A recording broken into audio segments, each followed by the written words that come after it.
Bien, todos me confirman si ven toda la pantalla bien. Hay una opción que yo puse que ponen el pulgar así y automáticamente me sale quien pone un me gusta o un... Ok, eso, ahí va. Y si no, lo escriben en el chat o ponen la reacción y estamos bien. Pero bien, vamos a hacer una oración enfocándonos en una dirección. Esta es una clase donde ustedes están preparando, todo este discipulado ha sido para que ustedes estén preparando, para poder enseñarle a ese amigo, a esa amiga en su momento, cuando Dios lo permita, y ustedes puedan ayudarles a que ellos comprendan lo que dice la palabra de Dios. Porque muchas de las veces nos encontramos con personas que tienen el interés de la palabra de Dios. Pero a veces hay esa excusa, esa pequeña excusa de no tengo a alguien que me enseñe o leo la Biblia y no entiendo y necesito profundizar. Entonces, esta preparación de discipulado es tanto para adquirir conocimiento como para también tener unas bases sólidas y aclarar y reforzar todas las dudas que hayan para que cuando se presente esa oportunidad, cuando fulanito de tal o fulanita de tal me pregunte, ¿y qué significa esto en la Biblia? Nosotros podamos responderle con una base bíblica y con un razonamiento lógico en base a la Biblia. ¿Ok? Así que antes de empezar, vamos a orar y pido ahí donde ustedes se encuentran, simplemente cerremos nuestros ojos y que sea Dios abriendo nuestra mente, nuestro entendimiento, nuestros oídos espirituales para poder entender lo que hoy vamos a estudiar. Amén. Padre Celestial, te damos gracias, Señor Jesús, por este tiempo. Bendigo la vida, Señor Jesús, de cada hermana aquí presente, de cada amiga aquí presente. Tú bendigas sus corazones, tú bendigas su mente, Señor Jesús, tú ayudes a su entendimiento.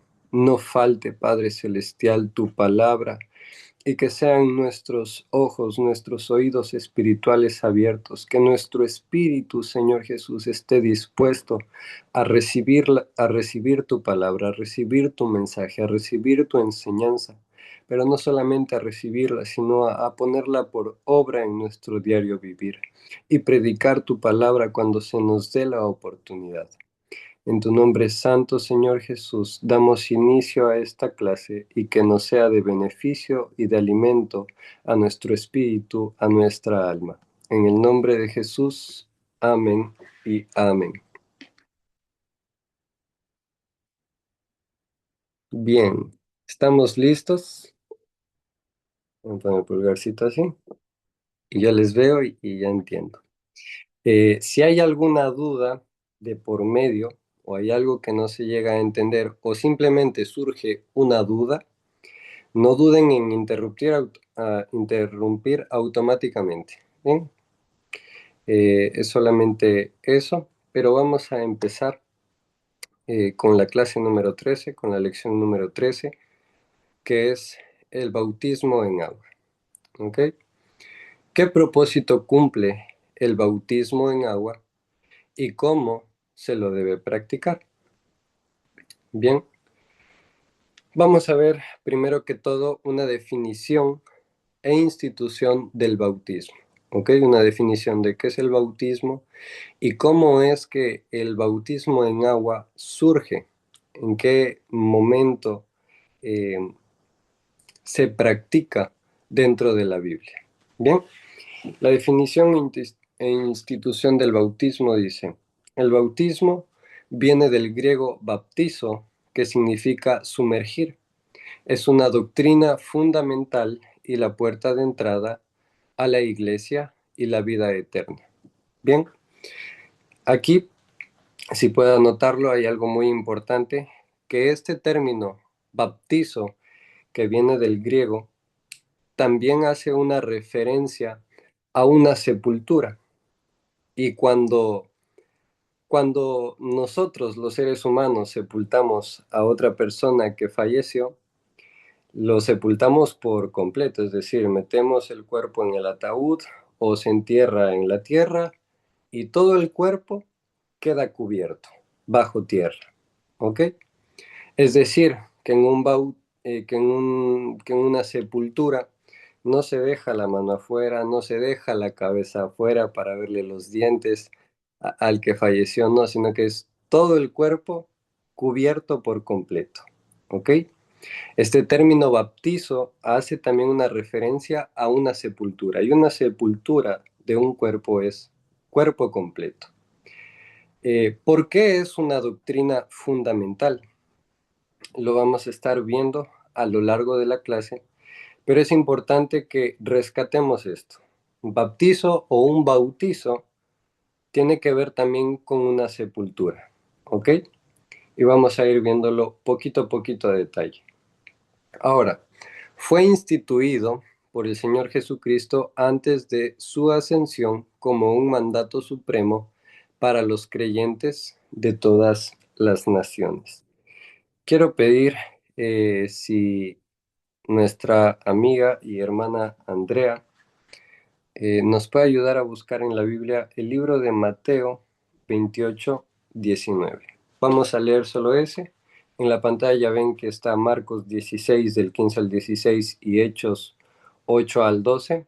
Esos, si pueden anotarlos en su hoja, está bien que lo puedan revisar después, que les cause el interés de a ver qué dice acá. ¿Ok? Pero ahorita vamos a leer solamente Mateo 28:19. Cuando Andrea lo tenga listo, lo puede leer.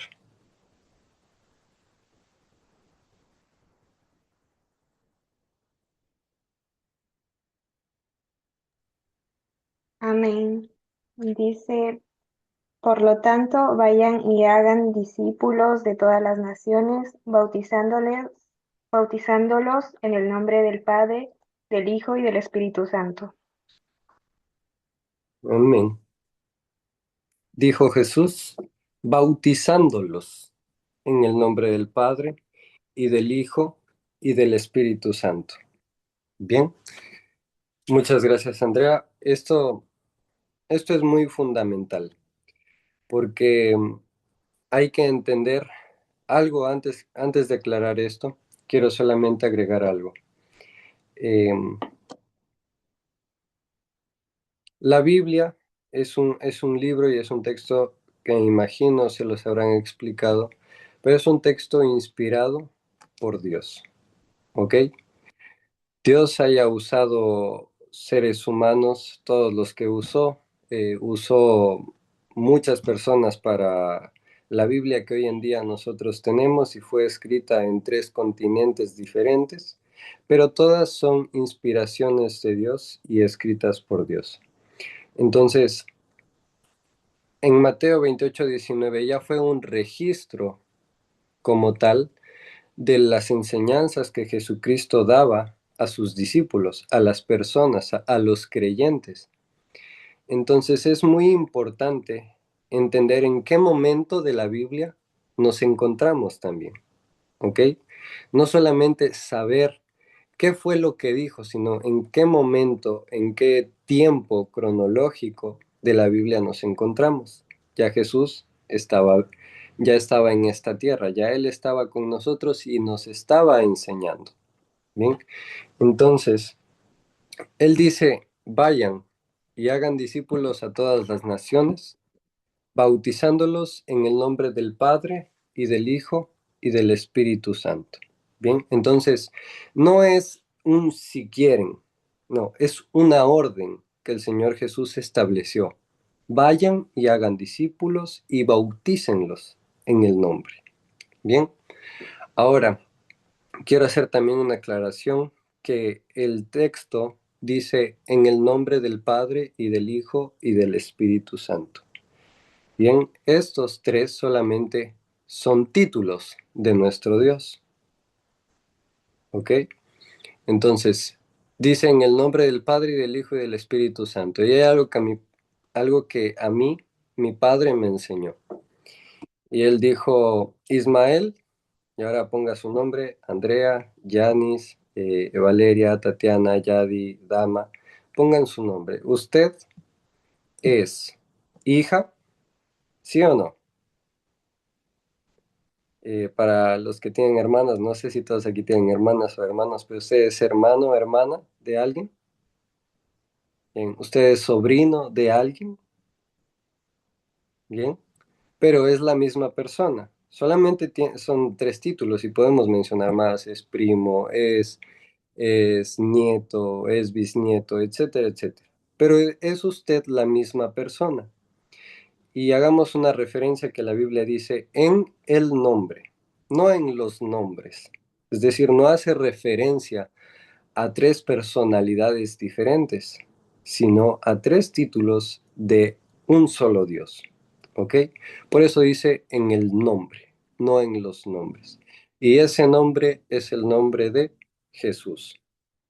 Bien, el nombre de Jesús que recuerdo hay un pasaje en la Biblia que Jesús estaba con sus discípulos y Jesús les preguntó a los discípulos, ¿ustedes quién dicen que soy yo? Porque los discípulos decían que él era un profeta, que él era Elías o que era cualquier otro. Y él les dijo, bueno, los fariseos, los samaritanos, ellos, los otros dicen que soy tal, pero ustedes, ¿quién dicen que soy yo? Y Pedro, viendo la realidad de las cosas y guiado por el Espíritu de Dios, dijo, tú eres el Cristo, tú eres Jesús. ¿Bien? Entonces en ese pasaje se revela cuál es el nombre a usar. ¿Ok? Si ya se sabe que Jesús es Dios mismo, entonces el nombre en el que se va a bautizar esa persona es en el nombre de Jesús. ¿Hasta ahí estamos bien? ¿Me confirman con un pulgar? Bien. Vamos a la siguiente página. Bien, ahora, ¿para qué es, para qué es el bautizo en el nombre de Jesús? ¿Cuál es su propósito? Bien, el propósito es claro, es perdón de pecados y salvación. No hay otro fin, no hay otro objetivo, sino solamente este. Bajo la gracia, el sacrificio definitivo de Jesús sustituye los sacrificios del Antiguo Testamento. Bajo la gracia, voy a repetirlo, bajo la gracia, el sacrificio definitivo de Jesús sustituye los sacrificios del Antiguo Testamento. Voy a pedir que Yanis, si nos puedes ayudar, Mateo 26, 28.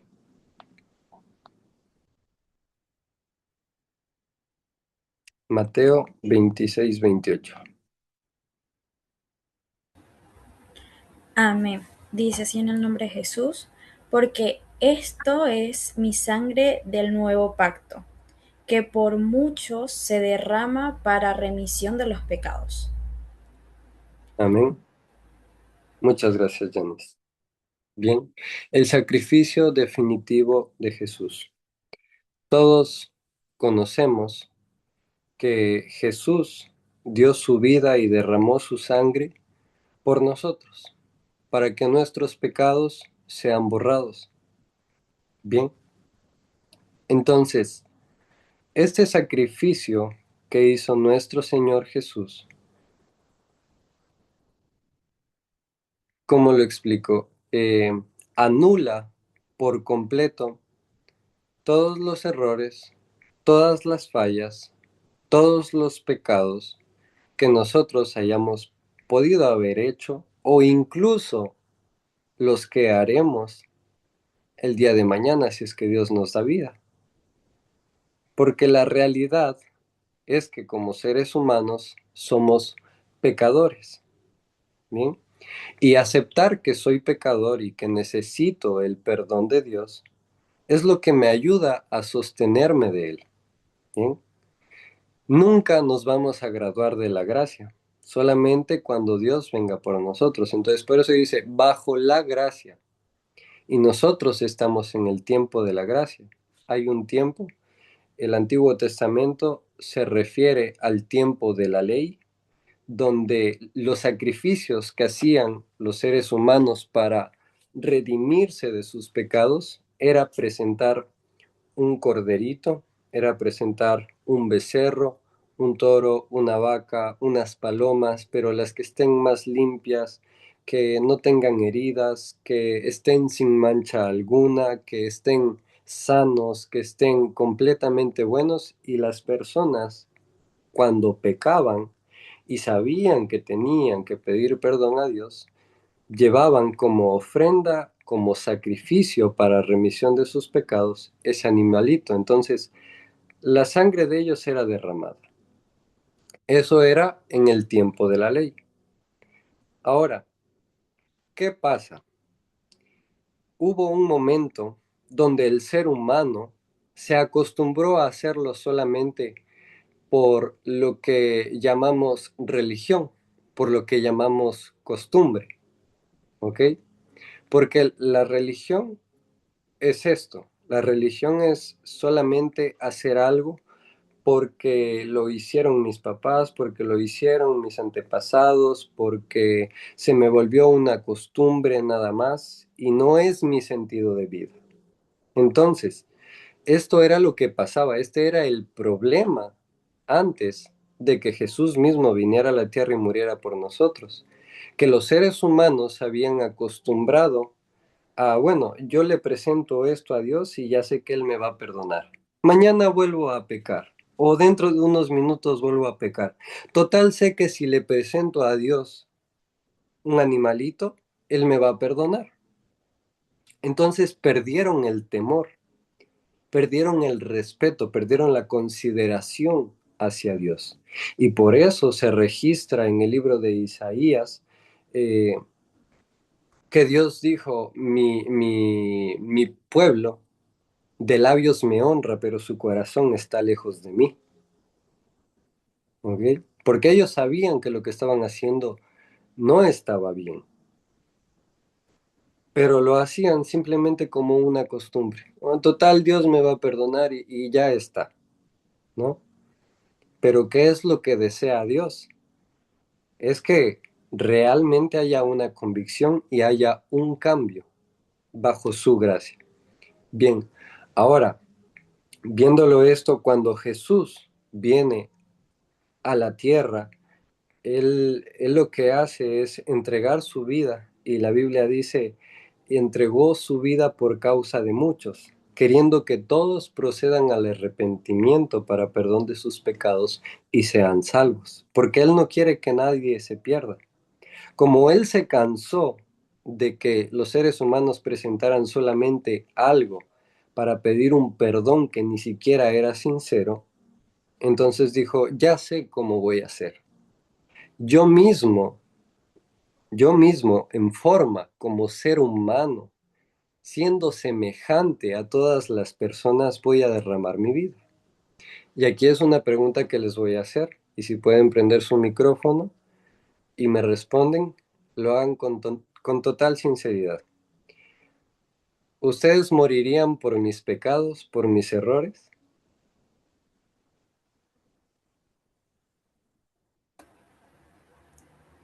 Yo creo que uno como ser humano pues lo pensaría. Capaz si es una persona muy allegada, pero Pero si no. no te, pero si no te conozco, no, ¿no? Claro, Bien. ¿Alguien más puede decirme, ¿usted moriría por mí, por mis pecados, por mis fallas? No, ni siquiera yo puedo atrever a decirme, yo sí estoy dispuesto a morir. ¿Entienden el impacto que eso causa? Pónganse en la misma situación que yo. Si le preguntan a cualquier persona y le dicen, ¿estarías dispuesto a morir por mí, por mis errores, por mis fallas, y ni siquiera porque haya hecho algo bueno, sino por mis pecados, por mis errores? Mucha gente y casi todos, si no es todos, te van a decir, No, no moriría por ti. ¿Ok? Porque sería diferente. Te pido perdón y como, como simplemente llegar con un billete o con alguna cosa para decir, bueno, sé que te hice daño, lo que sea, te compenso con esto, pero luego quedó el roce, quedó algo y luego lo vuelves a hacer. ¿Sirve de algo? No sirve de nada. Entonces, para evitar que eso mismo sucediera, es que Dios a Él mismo se entregó para salvación a todos nosotros. Y esto es importante entenderlo, porque desde el día en que Jesús nació y estuvo en esta tierra, el tiempo de la ley se abolió. No existen más sacrificios, no existe más nada. Y Él se entrega para que tengamos gracia. ¿Qué es la gracia? Es un regalo que no merecemos, pero que podemos aceptarlo con total libertad, nada más. ¿Amén? Entonces, incluso hay un pasaje donde Jesús confronta a los fariseos, a los saduceos. Lo estaba leyendo estos días en el libro de Mateo, y les dijera, ay de ustedes, saben diferenciar cuándo va a ser un día bueno, cuándo va a ser un día malo, entienden la ley por completo, miran todas estas cosas. Dice, pero ay de ustedes, les dijo a los fariseos. ¿Por qué? Si tan solamente entendieran que misericordia quiero y no sacrificio. Jesús lo recalca muchas veces en todos los cuatro evangelios, Mateo, Marcos, Lucas, Juan. Si tan solamente entendieran que quiero misericordia y no sacrificio. Bien, entonces, recordemos en qué tiempo estamos. Estamos en el tiempo de la gracia. Hace más de 2000 años hubo un hombre que él en su divinidad, en su deidad, ya nos conoce desde antes de que nosotros hayamos nacido, pero que justo en ese momento, Él como Jesús no nos vio cara a cara a nosotros, no está ahora, como quien dice, en su persona física aquí en la tierra junto a nosotros, y sin embargo murió por nosotros. Y esa es la gracia de Dios. Entonces, Él se entregó a sí mismo y recordemos la orden que dijo antes, bautícenlos en el nombre de Jesús para perdón de pecados. ¿Bien?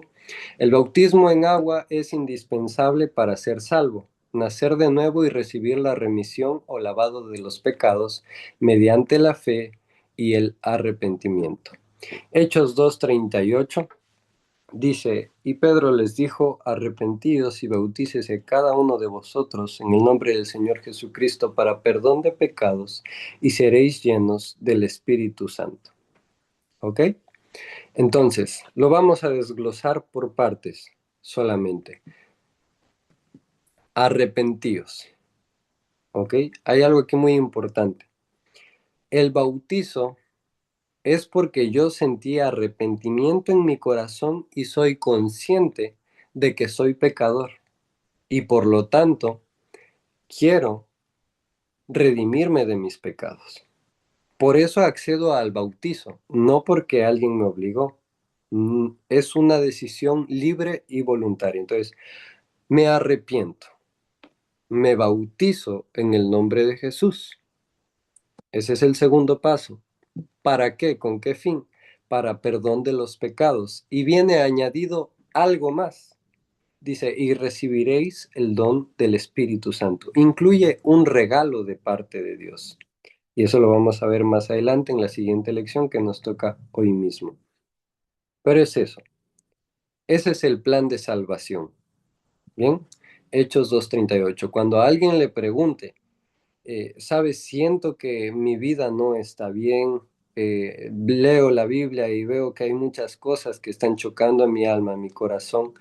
No entiendo muy bien qué es lo que me recomiendas hacer, qué debería hacer. Si ya esa persona es consciente de eso, entonces libre y tranquilamente Dios va a respaldar cuando usted enseñe Hechos 2:38. Mira, ¿quieres el plan de salvación? ¿Quieres llegar? quieres ser libre de toda tu culpa, quieres vivir una vida agradable a Dios y quieres llegar al cielo, Hechos 2:38. Bien, vamos a avanzar. ¿Cuál es el modo correcto? Por inmersión. La Biblia enseña que el bautismo debe ser por inmersión, sumergir completamente en agua. Es el término que decíamos antes, una sepultura. Todo el cuerpo debe quedar bajo el agua y administrado a personas conscientes con fe y arrepentimiento, excluyendo el bautismo infantil o la aspersión. ¿Por qué el bautismo que normalmente se practica en la Iglesia Católica, que es a los niños, que se les moja solamente la cabecita, no llega a ser correcto? Porque no tiene fundamento bíblico. Eso es muy importante entenderlo. Primero, no tiene fundamento bíblico. Y número dos, Jesús dijo, los niños se querían acercar a Jesús, está escrito esta historia en la Biblia, se querían acercar a Jesús y sus discípulos lo estaban impidiendo. No, que no se te acerquen. ¿Y Jesús qué dijo? Dejad los niños, venid a mí, porque de ellos es el reino de los cielos. Un niño, un bebé, no es consciente de que tiene pecado. Un niño es inocente. Un niño, muchas de las veces, si llega a mentir es porque el papá o la mamá se lo enseñaron. Porque mi hijito, ahí viene el vecino, si toca la puerta le dice que no estoy en la casa. Dice mi mami que no está en la casa. Pero el niño lo hace simplemente por obediencia. No lo hace realmente porque él quiera mentir. ¿Bien?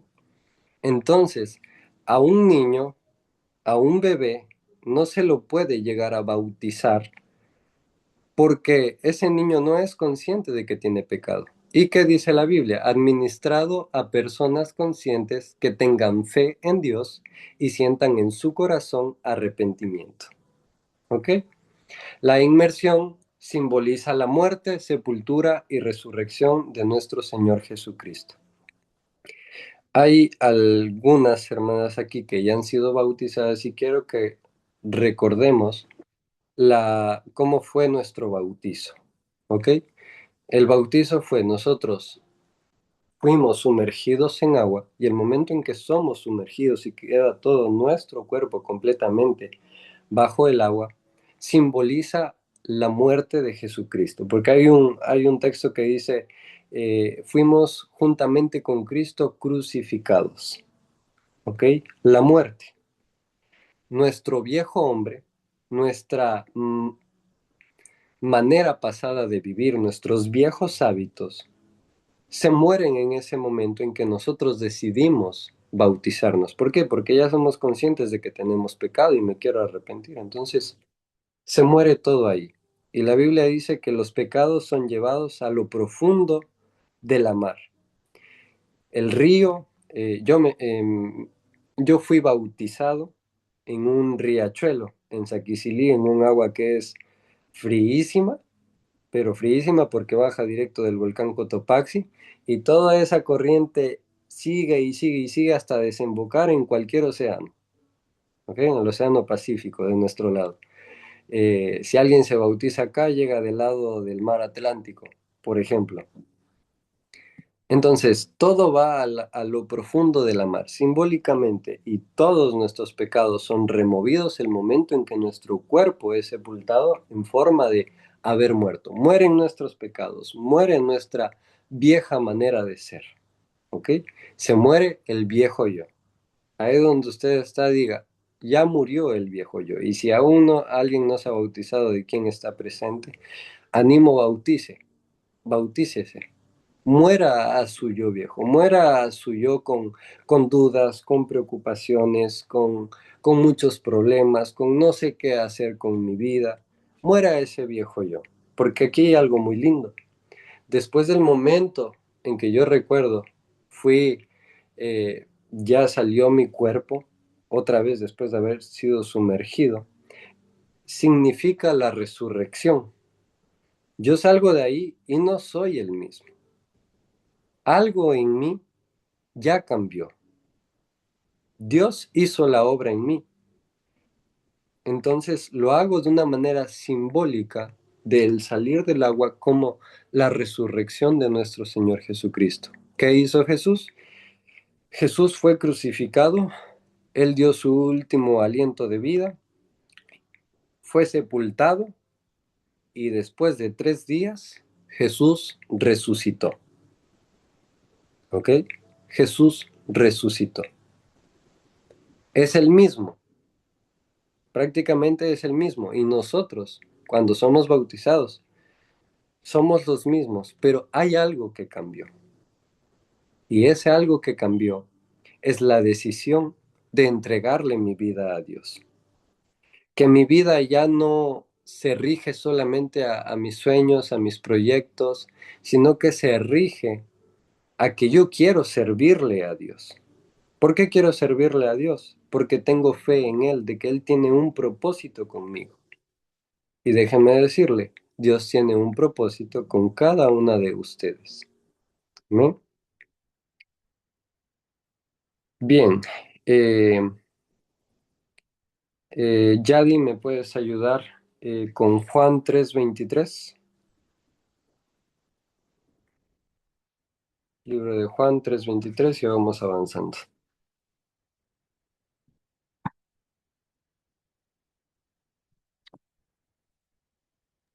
Amén. Juan 3:23. Amén. En el nombre de Jesús dice, en este tiempo Juan el Bautista todavía no había sido encarcelado y también estaba bautizando en el pueblo de Enón, cerca de un lugar llamado Salim. En Enón había mucha agua y la gente buscaba a Juan para que él los bautizara. Amén. Amén. Muchas gracias, Yadi.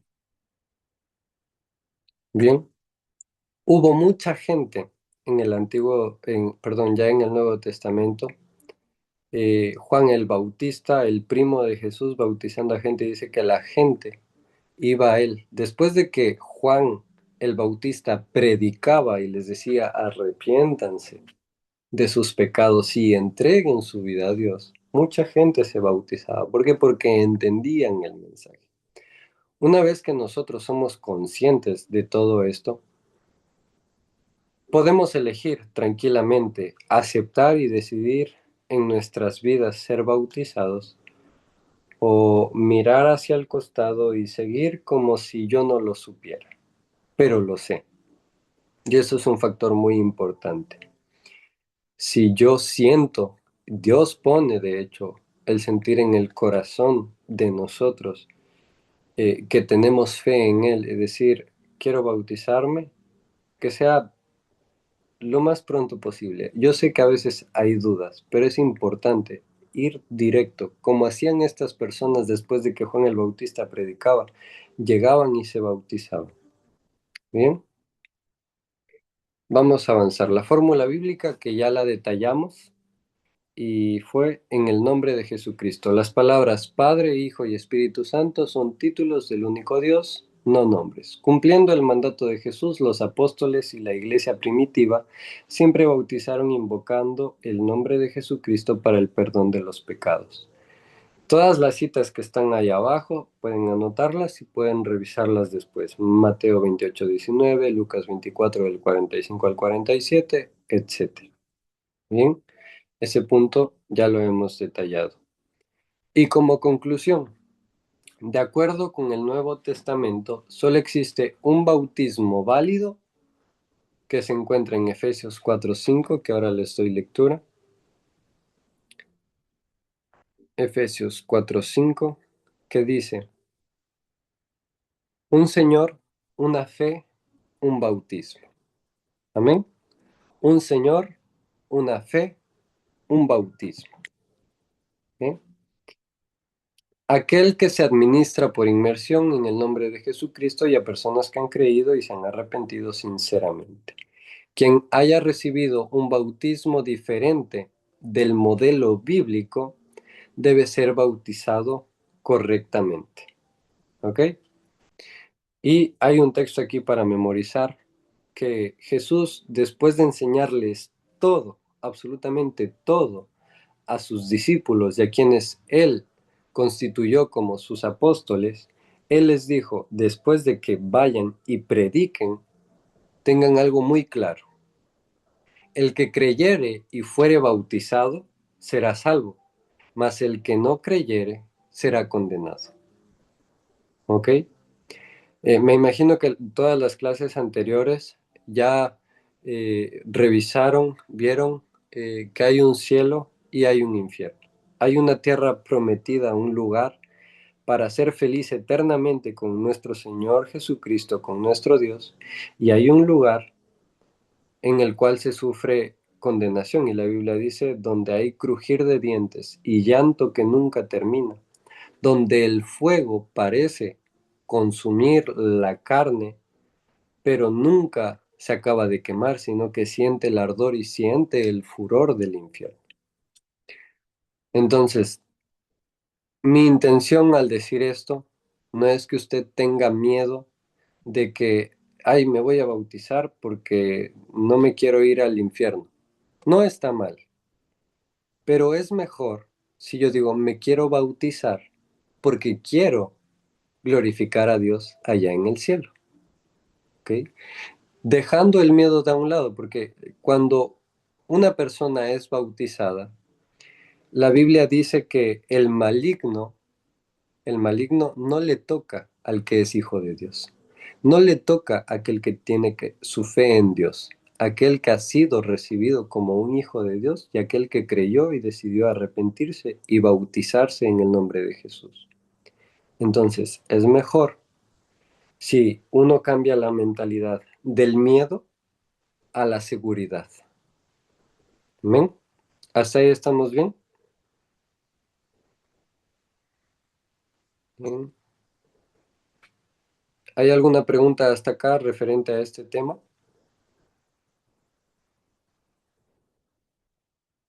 Bien, yo les voy a hacer una pregunta antes de pasar al siguiente tema. Eh, ¿Qué creen ustedes? Si ya fui bautizado y vuelvo a pecar, ¿necesito bautizarme otra vez?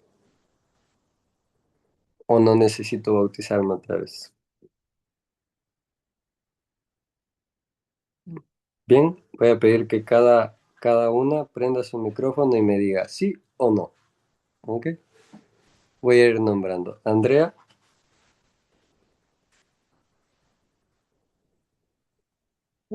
Creo que no, porque según lo que tú habías explicado, que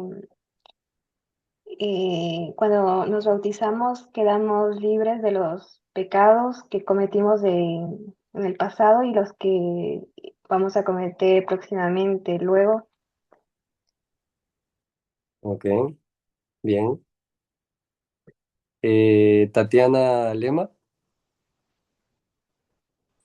Igual lo que dijo André, eso iba a responder, que no es necesario bautizarnos otra vez porque ya reconocimos nuestros pecados y los que vayamos a cometer pues son perdonados, creo yo. bien. Ok, bien. Creo que se sobreentiende esa parte, que fue muy claro. Me alegra que haya quedado claro eso. Ahora, para pasar al siguiente tema, esta pregunta es muy clave porque, bueno, uno dice, total, ya estoy bautizado, ¿no? Y muchas de las veces nosotros tenemos que tener cuidado de algo. La Biblia dice, el que crea estar firme, mire que no caiga, ¿ok? El que crea tener la seguridad de que es recto, justo, santo y perfecto, mire que no caiga, que no tropiece, que no se ensucie, que no se manche. Nos aconseja la palabra de Dios. ¿Por qué? Está bien, podemos ser bautizados en agua, pero ahorita vamos a ver el bautismo del Espíritu Santo. ¿En qué consiste el bautismo del Espíritu Santo? ¿Por qué necesitamos recibirlo? ¿Y cómo saber si realmente lo tenemos? ¿Ok? Que lo último que decía en Hechos 2:38 es, y recibiréis el don del Espíritu Santo. Y hay algo muy clave que Juan el Bautista decía cuando él bautizaba, dice, yo a la verdad los bautizo en agua, pero el que viene tras de mí, del cual yo no soy digno de desatar el calzado de sus pies, él los bautizará en Espíritu Santo y fuego. ¿Y a quién se refería? A Jesús. Bien, ahora, el bautismo del Espíritu Santo. ¿Estamos listos? En este vamos a avanzar un poco más rápido. El Espíritu Santo prácticamente y básicamente es Dios mismo habitando en el creyente. ¿Ok? Desde el Antiguo Testamento se profetizó este derramamiento de la presencia divina, prometido luego por Jesús y cumplido en el Pentecostés. ¿Ok? Tiempos lineales. Es muy importante saber en qué momento cronológico nos encontramos en la Biblia. Antiguo Testamento, existían las profecías. Habrá un día, decía un profeta, habrá un día en que el Espíritu Santo de Dios se derramará sobre toda carne. ¿Ok? Aún no había sucedido, pero estaba la profecía. Después, Jesús vivo, Él lo prometió. Y Juan el Bautista lo anunció también en Hechos 2:38. Y lo que les acababa de mencionar, que el que viene tras de mí, él los bautizará en Espíritu Santo y fuego, decía Juan el Bautista.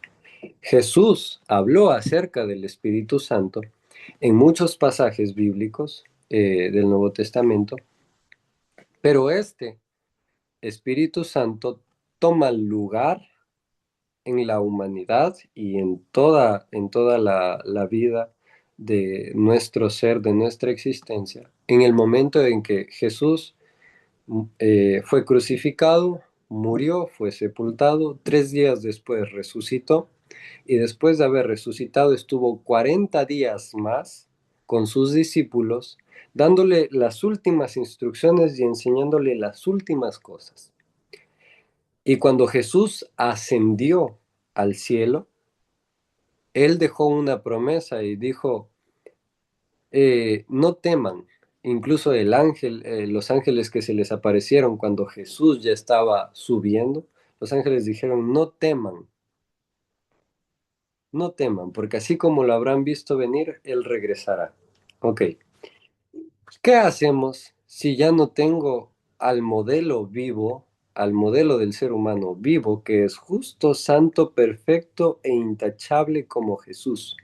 ¿Cómo puedo sostener mi vida, eh, digamos, íntimamente conectada a Dios si no tengo un modelo así para seguir?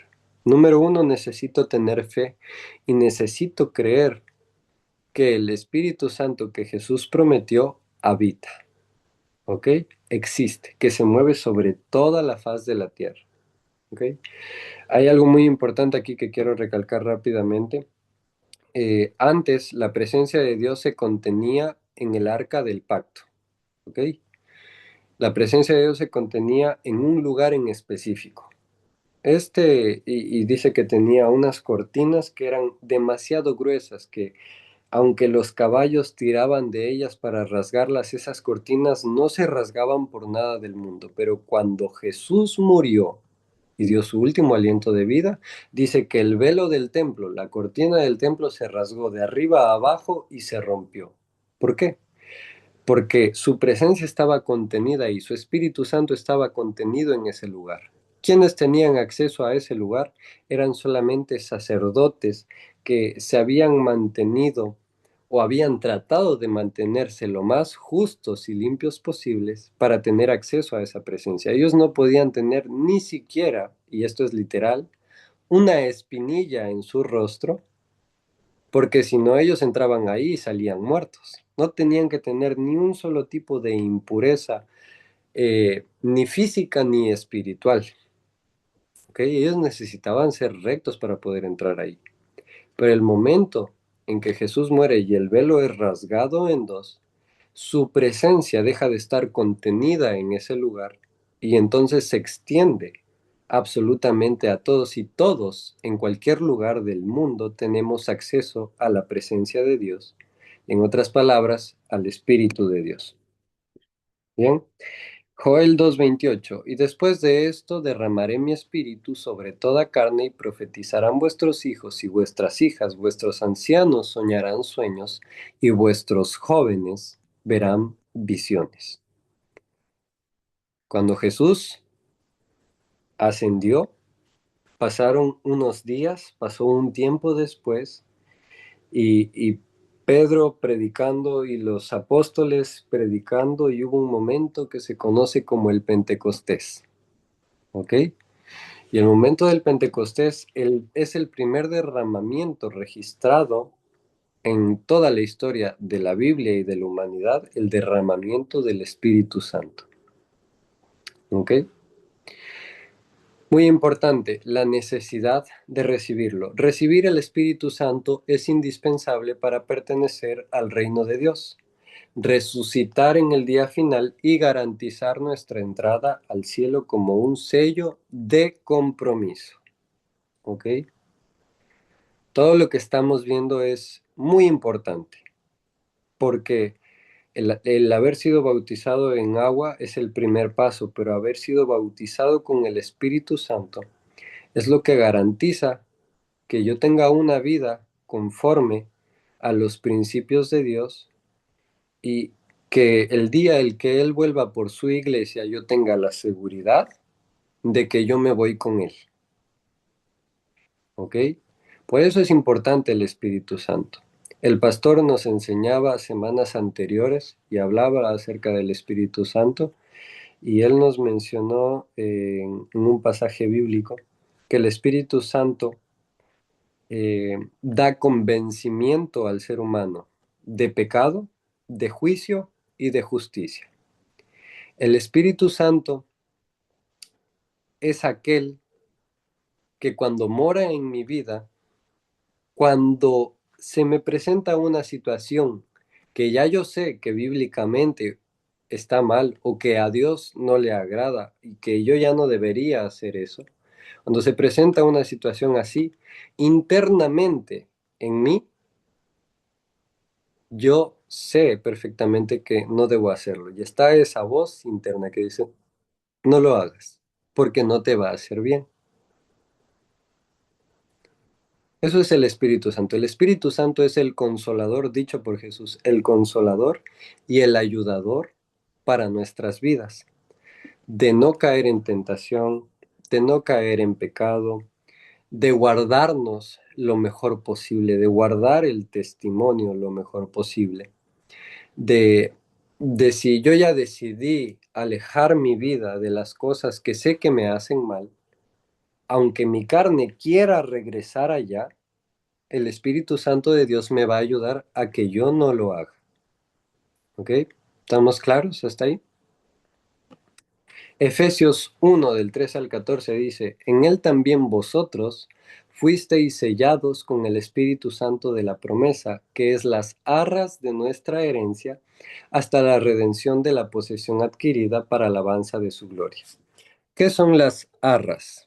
Porque esta es la única palabra que a mí se me hacía extraña. Entiendo que quizás para ustedes también. ¿Qué son las arras? Esto es algo simbólico. Tiempo atrás en la cultura judía y en algunas culturas muy cercanas, cuando alguien pedía matrimonio, un hombre pedía un matrimonio a una mujer antes, él dejaba un pañuelo o dejaba algo que dejar como una promesa de que, mira, yo ahora me voy a trabajar, voy a construir la casa donde vamos a vivir y te dejo este señuelo o esta seña como afirmación y que tú tengas la seguridad de que yo voy a regresar y me voy a casar contigo. Esas son las arras. Transportándolo a nuestra vida como iglesia, Jesús, la Biblia nos explica que Dios es la cabeza y que nosotros, la iglesia, somos el cuerpo, ¿ok? Que pertenecemos a Él. También todo el tema de matrimonio y de el novio, la novia, el esposo y la esposa, cuando se refiere bíblicamente y cuando la Biblia dice que Dios vendrá por su iglesia. Y incluso hay un cántico, hay una canción que dice, ya su esposa se le ha concedido que se vista de lino fino. ¿Por qué? Nosotros somos la iglesia y hay un esposo que es Dios que va a regresar por nosotros. Y el Espíritu Santo es esas arras, es esa señal en nosotros de que Él va a venir por nosotros, de que nosotros tengamos la seguridad de que Él va a volver por nosotros. ¿Ok? Que es las arras de nuestra herencia hasta la redención de la posesión adquirida para alabanza de su gloria. ¿Ok? El Espíritu Santo en nosotros es como ese señuelo, es esa seña que el esposo en ese entonces le daba a su prometida. ¿Ok? ¿Está claro? Bien. Las evidencias de tenerlo. El bautismo se confirma mediante la señal inicial de hablar en otras lenguas, el recibimiento de poder divino para testificar y una vida transformada. Clara, ¿me puedes ayudar leyendo Hechos 1:8? Amén. Lo voy a buscar. Sí, con todo estos de acá sí los puse en la pantalla, si puedes leerlo acá en la pantalla también está súper bien. Bueno. Eh, pero recibiréis poder cuando haya venido sobre vosotros el Espíritu Santo, y me seréis testigos en Jerusalén, en toda Judea, en Samaria y hasta lo último de la tierra. Amén, muchas gracias, Clara. Dice, Amén. pero recibiréis poder cuando haya venido sobre vosotros el Espíritu Santo y me seréis testigos en Jerusalén, en toda Judea, en Samaria y hasta lo último de la tierra.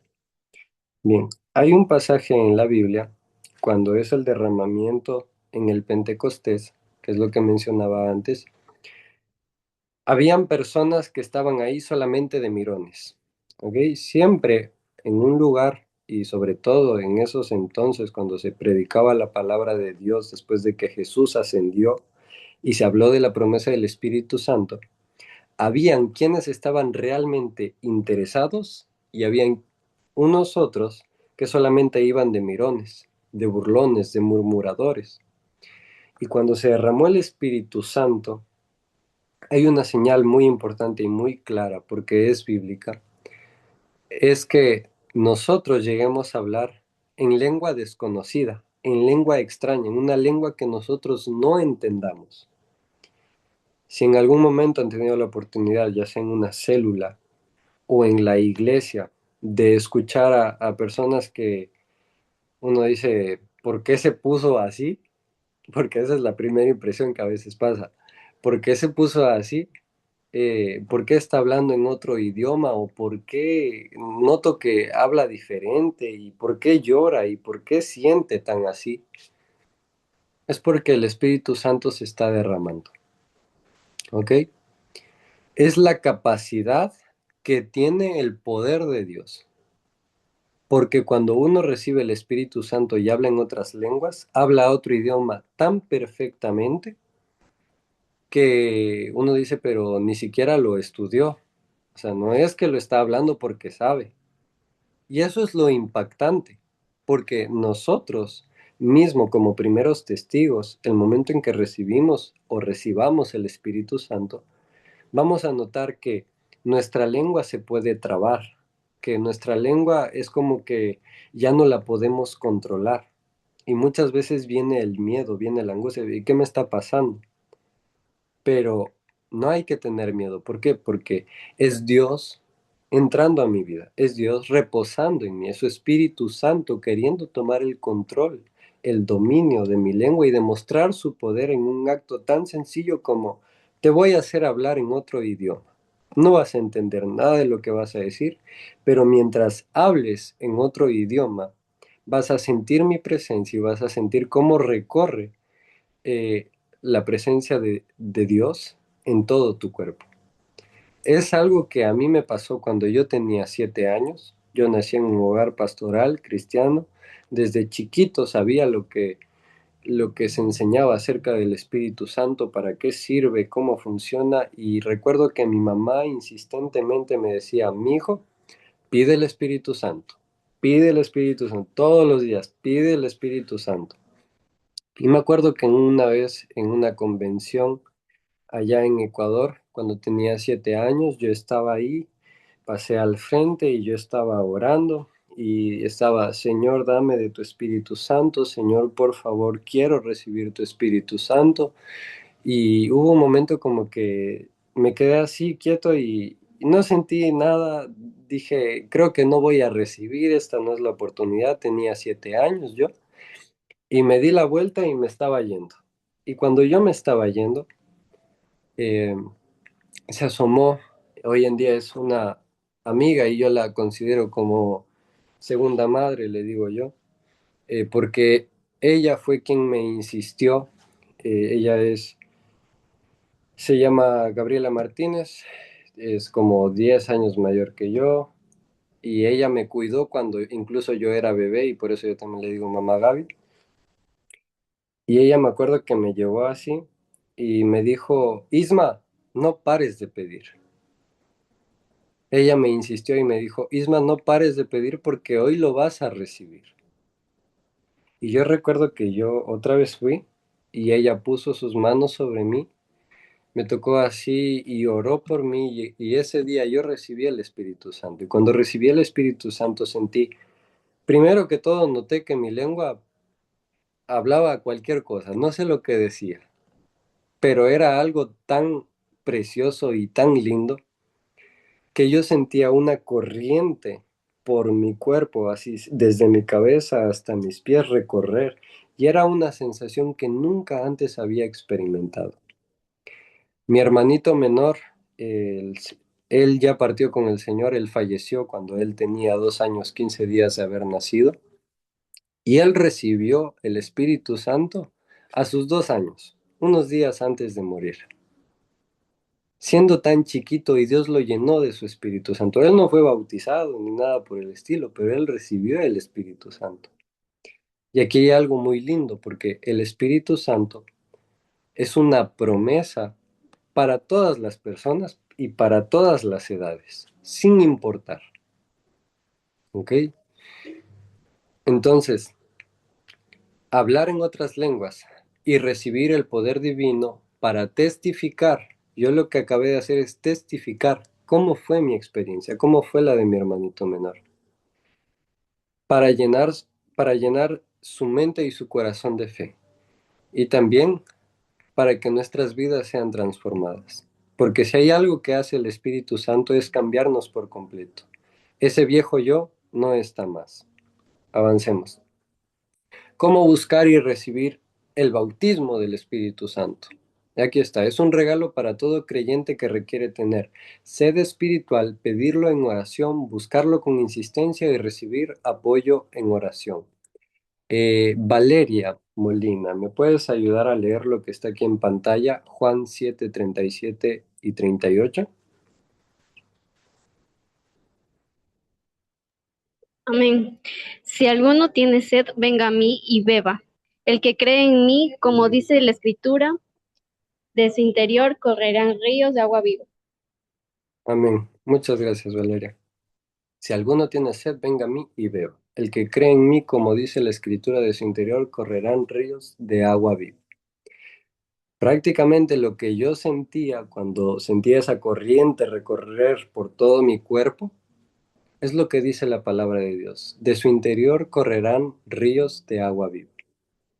¿Ok? Es un regalo para todo creyente. ¿Cómo buscar y cómo recibir? Pedirlo en oración. Tener esa sed de decir, realmente quiero saber cómo se siente recibir el Espíritu Santo. Y ya sabiendo para qué sirve, que me va a ayudar a no cometer los mismos errores, que me va a ayudar a tener una vida espiritual delante de Dios, llena de su gracia y de su misericordia, que me va a ayudar a todos los días a querer mejorar. Quiero recibir el Espíritu Santo. Entonces, en oración, en la puerta cerrada, como dice la Biblia, cuando buscas a Dios en lo secreto, Él te recompensará en público. Porque el Espíritu Santo muchas de las veces se derrama públicamente, pero también a veces se derrama en un momento íntimo y único, solamente preparado para ti. Es lo que le pasó a mi abuela y a mi papá. Mi papá recibió el Espíritu Santo debajo de un árbol mientras él oraba a Dios. Y mi abuela recibió el Espíritu Santo mientras ella estaba dormida en cama y de repente, mientras ella dormía, Dios tomó su vida y la hizo hablar en lenguas. Y ella, después de ya abrir sus ojos, yo estaba dormida. Y es como Dios te lo quiera dar. Y eso es lo lindo, que es algo tan precioso que te lo puede dar íntimamente como te lo puede dar delante de otras personas para reflejar el poder que Él tiene. Entonces, pero ¿cómo buscarlo y recibirlo? Pedirlo insistentemente. Pedirlo insistentemente. Y también algo muy importante, a tu pastor, a tu líder de iglesia, también decirle, quiero recibir el Espíritu Santo. Si lo sientes, lo vas a decir, quiero recibir el Espíritu Santo, ayúdeme a orar por esto. Porque mientras más hay oración, más efecto hace al corazón de Dios. ¿Ok? Lo importante es que sepamos para qué sirve el Espíritu Santo, cómo recibirlo para nuestra vida. Entonces, como conclusión, y con esto cerramos la clase, es el bautismo del Espíritu Santo es vital para la vida cristiana. Debemos buscarlo activamente y mantener su presencia encendida en nuestras vidas para perseverar hacia la salvación. Efesios 4:30.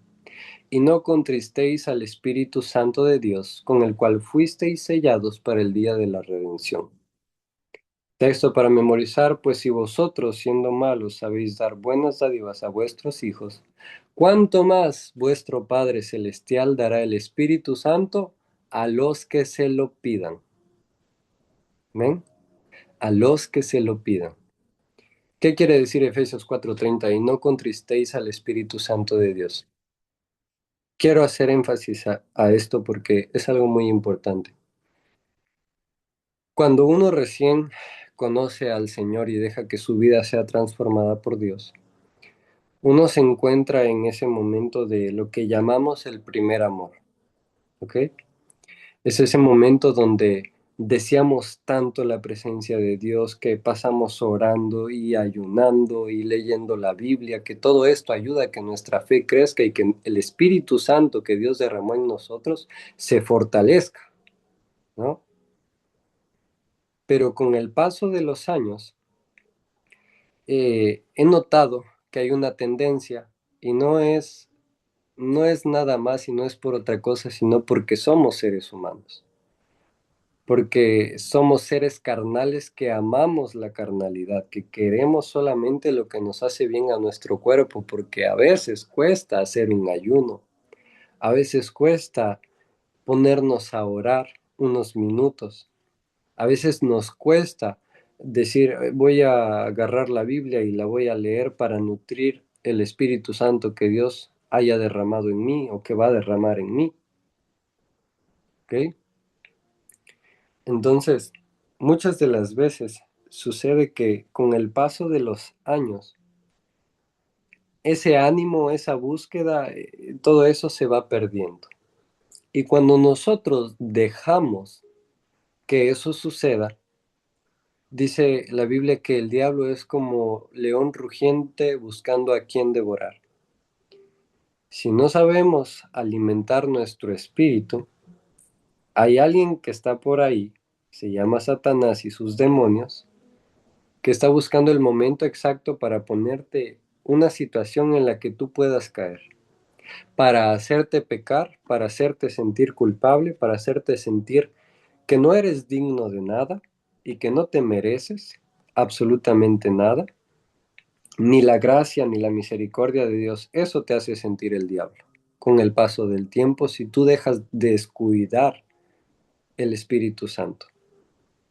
Y ahí es donde muchas veces he visto muchas personas estar tan enamorados de Dios en un momento, incluso conmigo mismo, a mí me pasó.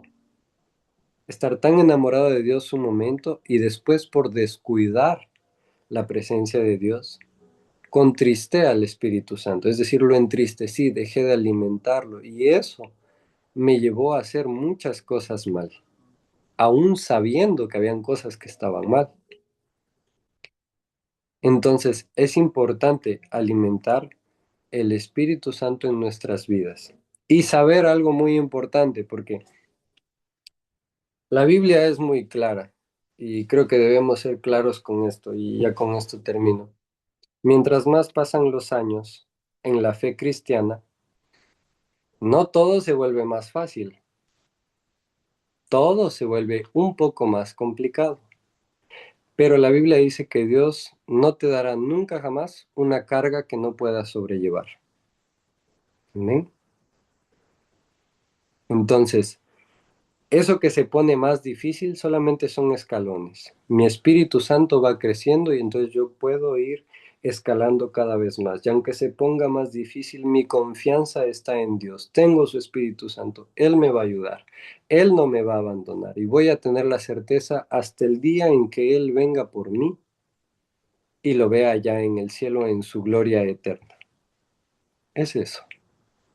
Entonces, soy bautizado en agua, soy bautizado en Espíritu Santo y vivo una vida recta delante de Dios, tratando de alimentar siempre el Espíritu y estoy seguro que voy a estar allá en el cielo.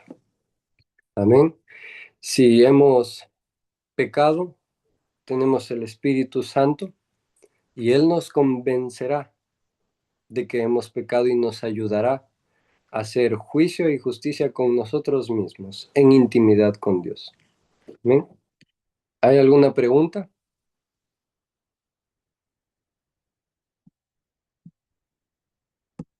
¿Algo que no haya quedado claro? ¿Todo quedó claro? Bien. Entonces, quiero agradecer su tiempo, quiero agradecer la dedicación que están poniendo a este discipulado. Este discipulado tiene como objetivo ver su nacimiento a quienes que aún no se hayan bautizado y ver su crecimiento espiritual también en Dios. No queriendo otra cosa, sino que, como dice la palabra de Dios, lleguemos a su estatura y a su medida. Que dentro de unos años ustedes puedan estar enseñándoles a alguien más, hablándoles del Espíritu Santo, ya habiendo recibido y predicando con seguridad todas estas cosas. No tiene otro objetivo sino que su vida sea salva. ¿Amén? Y si hay quienes por ahí han descuidado la presencia de Dios en su vida, es importante no dejarlo menguar. Así que vamos a orar para terminar. Una vez más agradezco su tiempo. Eh, Después de esto voy a estar enviando directamente las preguntas al grupo para que puedan responderlas y enviarlas al pastor. Sé que así se maneja. Así que nos vemos la próxima semana, pero vamos a hacer una oración. Padre Celestial, Señor Jesús, gracias te damos, Señor, porque tú eres bueno. Gracias te damos, Señor, porque tú has hablado a nuestras vidas, has hablado a nuestros corazones. Has llenado, Señor Jesús, nuestro entendimiento de certezas, de convicciones, de fe. Si han quedado, Señor Jesús, algunas dudas o lo que sea, tu Espíritu Santo es quien las va a quitar. Y si ha quedado todo claro, Señor Jesús, que sea para tu gloria. Yo te ruego, Señor Jesús, animes el corazón de cada una de mis hermanas. Ayudes, Padre Celestial, en su vida diaria a permanecer firmes en ti. Yo te ruego, Señor Jesús, aquellas que aún no se han bautizado, Señor, Padre Celestial, tú pongas el deseo interno en sus corazones. Y si aún no han recibido el Espíritu Santo, Padre Celestial, tú les des el Espíritu Santo. Si falta renovar, Señor Jesús, tú renueves mediante tu Espíritu Santo, pero que no nos falte tu presencia, porque podemos perderlo todo, podemos no tener absolutamente nada, pero si te tenemos a ti, Señor, lo tenemos todo. No necesitamos más. Así que, Padre Celestial, te doy gracias por sus vidas. Bendigo sus corazones, bendigo sus mentes, bendigo sus hogares, sus familias, bendigo su descanso de esta noche. Tú las guardes, las bendigas, las protejas. Y en tu nombre santo, Señor Jesús, te damos gracias por este tiempo que hemos podido aprender de tu palabra. En el nombre de Jesús. Amén y amén. Así que Dios les bendiga. Nos estamos viendo. Solamente voy a parar la grabación.